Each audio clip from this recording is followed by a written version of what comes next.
Hi, folks. Mike Stewart with Bark River Knives. This is the 3D printout of the new Golok 2. Now, you know that my personal large knife has always been the Golok. Here is mine. Okay. It's a bit shop worn, and also I've chopped the hell out of stuff with it.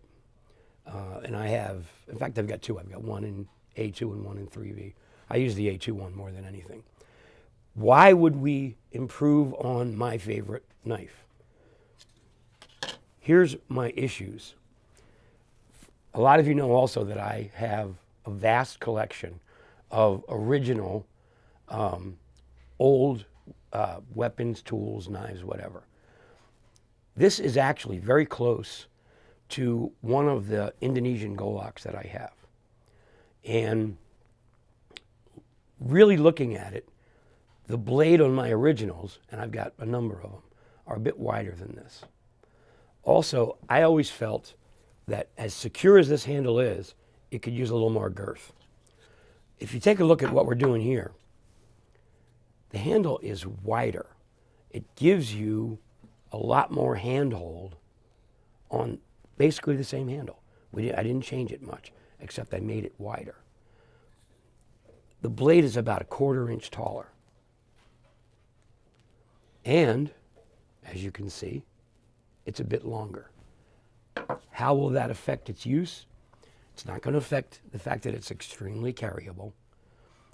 It will swing a little, it'll get a little bit more velocity, and it'll hit a little bit harder, but it won't be any more difficult to carry. And again, I'm into practical stuff. The reason I like Goloks is because you actually can have them with you. You know, you can wear it on your belt, you can throw it in your knapsack, you can lace it to a pack frame. We are going to have to probably make a new sheath. I don't think this one is going to fit in the same sheath this one did. So we'll probably have to make a new sheath. I will put the rivets in it so you guys can lace them to the side of a pack frame if you want to.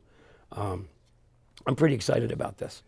This is not just a new model. It will replace the Golok in the line. So this is the Golok 2. Look for it in a few months. They will be A2. We get into this A2 versus 3V too much. In this thickness, in this blade height, with this geometry, A2 is more than enough overkill. It's the toughest of all of the conventionally made tool steels. And I personally think that 3V is an overkill on these big knives. But I'm really excited about this. I will develop a sheath for it before we make them. Their blades are not cut out at this point, but they will be shortly. We've got another slug of A2 coming in, and this will be one of the first. We're leaving it at 3/16. It doesn't need to be 1/4 inch. You want this thing to be light, fast.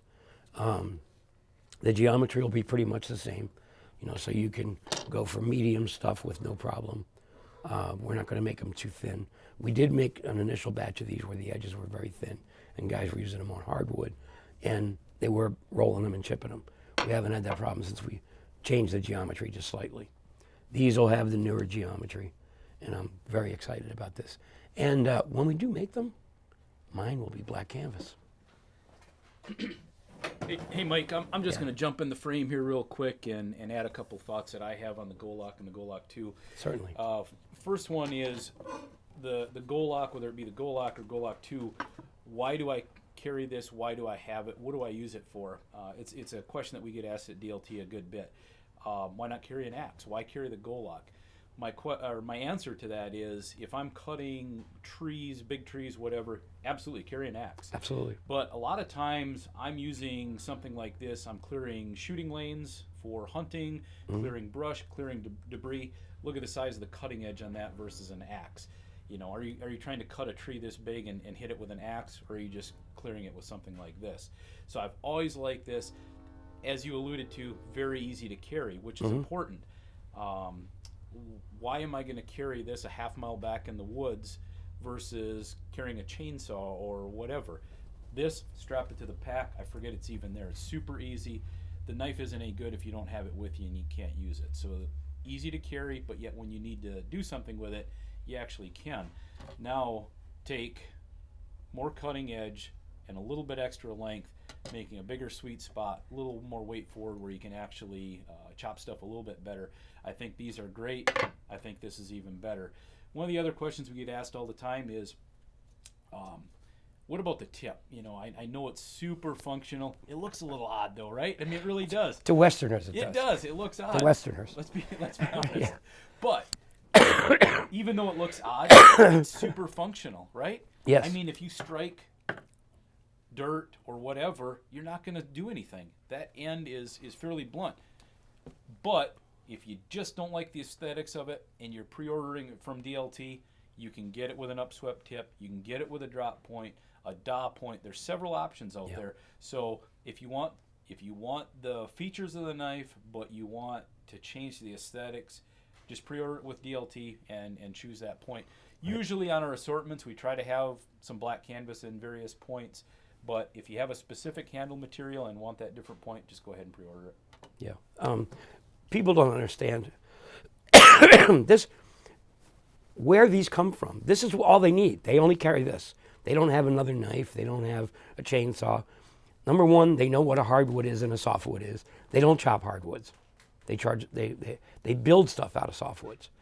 If you take a sapling and you want to make an expedient shelter or a deer blind, a real quick deer blind, this thing is incredible. I mean, you're talking 1 or 2 hits on the average sapling, that's growing. Or you want to clear out, I don't know where everybody is. Where we are, saplings grow like crazy here. And you might have this perfect shooting lane that you've had for years, and 3 years later, there's a wall of saplings. And you say, I want that out of there. Man, you're talking like 10 minutes with something like this. And you're cutting them at ground level, and they're gone. If you want to build, now let's say you want to reinforce your blind, hey, you just cut the sidewall for the blind with the saplings. And that's why these are so handy. When you have indigenous people use the same knife for like 900 years, there's usually a reason.